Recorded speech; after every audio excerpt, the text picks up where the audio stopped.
Ladies, here's how to bring something to the table. When business-savvy gentlemen simply ask ladies what they bring to the table, men often get the typical modern woman egotistical response, quote, "I am the table." Okay, really? Why, ladies? Why?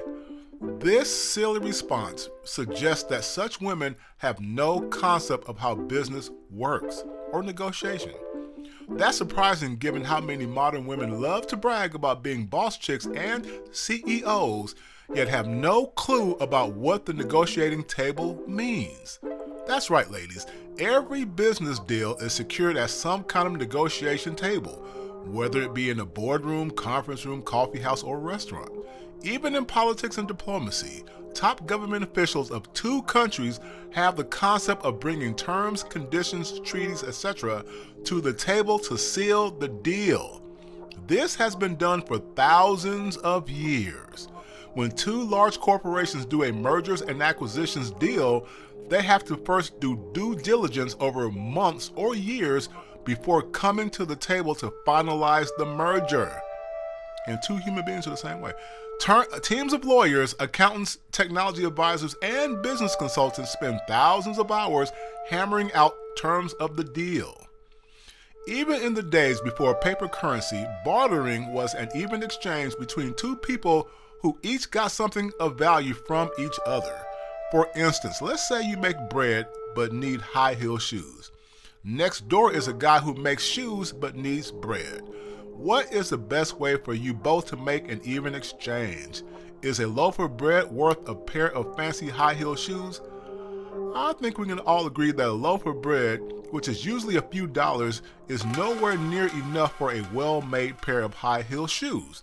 So guess what, ladies? Instead of shaming the shoemaker into giving you custom high-heel shoes for a cheap loaf of bread, you have to come to the negotiating table to see what the shoemaker will accept in exchange. So after an hour or so, he agrees that you should provide him 10 loaves of bread a week for 8 weeks. Since you really need those shoes, but don't have quite the capacity to make that many loaves, you counteroffer that you can do six loaves of bread a week for 8 weeks. After thinking about it, he accepts your counteroffer, and boom, an even exchange was made. Notice that neither party was arrogant or bashing the other into submission because they both wanted something from the other. Likewise, ladies, when you have that first date with a guy, whether it be at a restaurant or at each other's place, you can't have a long list of things you want from him in exchange for merely your presence for him. Going back to our bartering example, what if you told the shoemaker that in exchange for his well-made shoes, you offer only your presence to him? Just your being, just showing up your appearance. Surely you realize when he's hungry, he can't eat you. Okay, get your mind out the gutter. I ain't talking about all that. You know what I mean. He needs bread while you get mad and shame him into trying to survive on your presence alone, as if your appearance were bread.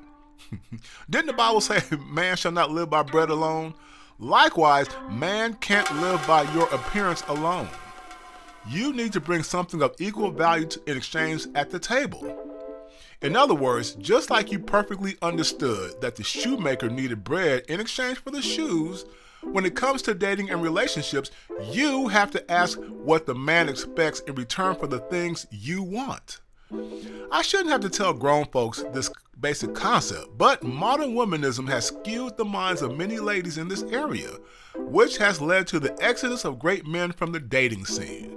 Welcome to the apocalypse of good men, the brother apocalypse.